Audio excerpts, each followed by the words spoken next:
मैले यो अभियानको मान्छे हुँ। देवेन्द्रनाथ नेपाली वरिष्ठ अधिवक्ताको संयोजकत्वमा जुन एउटा स्वतन्त्र नागरिक स्तरबाट एउटा आयोग गठन गरिएको थियो, त्यो आयोगको प्रतिवेदन अस्ति सार्वजनिक भइसकेको छ र नेपालका प्रबुद्ध व्यक्तिहरू स्वतन्त्र व्यक्तिहरू मिलेर बनेको आयोगले नै प्रतिवेदनमा भनिसकेको छ कि दुर्गा परसाईको कुनै संलग्नता छैन र चाहिँ यो राज्य पक्षले घुसपैठ गराएर हो यो राष्ट्रतन्त्र आन्दोलनलाई कमजोर बनाउनको लागि विभिन्न व्यक्तिहरूको षड्यन्त्रमा चाहिँ दुर्गा परसाई। यसको मतलब सरकारले तपाईँहरूको यो राजावादी आन्दोलनलाई कमजोर बनाउनको लागि दुर्गा परसाईलाई राजेन्द्र मिश्रालाई छोडेको होइन भन्ने तपाईँले लागेको एकदम यहाँ फुटफुट ल्याउन सकिन्छ। यहाँभित्र बसेर डिभाइड एन्ड रुल हुन्छ नि, उताबाट शासन गर भने जस्तै यहाँभित्र छिरेर यिनीहरू चाहिँ राष्ट्रवादी जुन विभिन्न समूहबाट चाहिँ रहेर चाहिँ यहाँ अलिक एकत्रित रूपमा संयुक्त रूपमा आन्दोलन आउनुभएको छ, उहाँहरूलाई चाहिँ त्यो चाहिँ मनोबललाई घटाउनको लागि यति गरिएको हो र दुर्गा परसाईले पछिल्लो समय जुन खालको वातावरण लिएर आउनुभएको थियो हो, जुन खालको माहौल ल्याउनु भयो तपाईँको चाहिँ भुइँ मान्छेको पक्षमा लघुवित्त सहकारी ब्याङ्क पीडित हो, राज्यले चाहिँ सब कसैलाई सुकुम्बासीलाई जग्गा बाँध्ने भन्छ हो, ब्याङ्क र सहकारी चाहिँ सबै नेपालले सुकुम्बासी बनाइदिइसके। त्यस्तो अवस्थाबाट चाहिँ यो प्रश्न जनताको प्रश्न, मेरो प्रश्न होइन। कतिपयलाई के पनि लागेको छ भन्दाखेरि दुर्गा परसाई आफैले त ऋण लगेको छ, त्यो जनताको ऋण मास्न होइन अभियान चलाइरहेको छ भनेर भन्नुभएको छ कतिपय जनताले। त्यो बारेमा तपाईँ म पनि एउटा व्यवसाय, मेरो पनि 20 करोड ऋण छ हो, ऋण आफ्नो कोल्याटर राखेर हो, धितो राखेर ऋण लिन नि पाइन्छ, ऋण तिर्न नि पाइन्छ। दुर्गा परसाईले आफ्नो ऋण लिन गर भनेको छैन।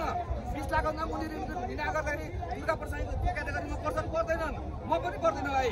हाम्रो 20 लाखभन्दा धेरै छ ऋण, हामी त्यो क्याटेगोरीमै पर्दैनौँ। 20 लाखभन्दा मुनि ऋण तर यो सम्भव छ हामीले खाका निकालेका छौँ। 27 खर्बैले विदेशी ऋण मागेर खाइसके हो। अब 15 खर्ब थपियो भने अरू थप ऋण ल्याएर चाहिँ नेपाललाई अऋणी बनाउन सकिन्छ।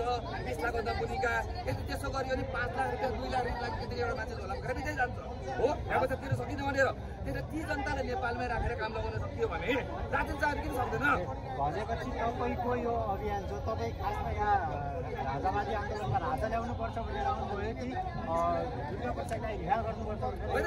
राष्ट्रतापूर्व राजा आउनुपर्छ भन्ने त हाम्रो 30 वर्ष अगाडिदेखिको माग हो। 30 वर्ष अगाडिदेखिको माग हो। 36 वर्ष भइसक्यो। 36 वर्ष भनेको 1865 सालदेखि नै भनौँ न। 40 सालमा चाहिँ संवैधानिक राष्ट्रता बनाइयो र चाहिँ 65 सालदेखि 17 वर्ष भयो। 17 वर्ष अगाडिदेखि हाम्रो राष्ट्रताको आन्दोलनमा छौँ।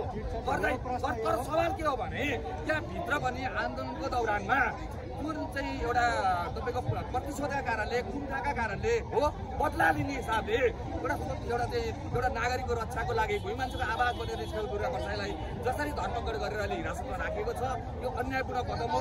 राष्ट्रता पुनर्स्थापना हुनु त हाम्रो प्रमुख एजेन्डा भयो। त्यसको लागि त हामी विगत वर्षौँदेखि आन्दोलनमा छौँ।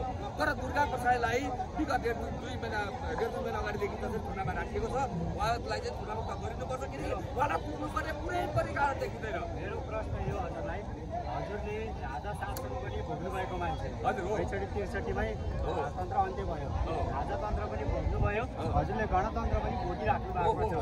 अनि हजुरलाई साँच्चीकै अहिले जुन गणतन्त्र तपाईँले भोगिरहेको छ, हामीले भोगिरहेको छौँ, यो गणतन्त्रभन्दा पहिले नै राजतन्त्र नै सही थियो भन्नुहुन्छ तपाईँ? एकदमै ठिक छ। ल राजाको पालामा राजा नेपालमा शासन गरेको त 11 वर्ष राम्रोसँग राजा महेन्द्रले 2017 सालले 2028 सालमा, त्यसपछि राजा वीरेन्द्रले 5-7 वर्ष गरेर पाउनुभयो। त्यसरी हेर्दा चाहिँ तपाईँको 17-18 वर्ष नै हो मोटामोटी राजाले राम्रोसँग काम गरेर पाएको। त्यसभन्दा अगाडि 240 वर्ष भनिन्छ हो। त्यसमा नेपाल एकीकरण गरेर कति समय लाग्यो होला हो? एकीकरण गर्ने समाजमा राजाले काम गरेर पाउने कुरा भएन।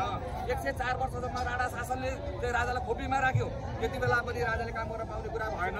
त्यसमा 7 सालमा पनि आन्दोलन गरेर र चाहिँ तपाईँको काङ्ग्रेसले आन्दोलन गरेर 17 सालसम्म त्यतिकै अनिर्णयको बन्दी बनाइदिए, काम गरेर पाउनु भएन। 40 साल पछाडि राजा संवैधानिक हुनुभयो।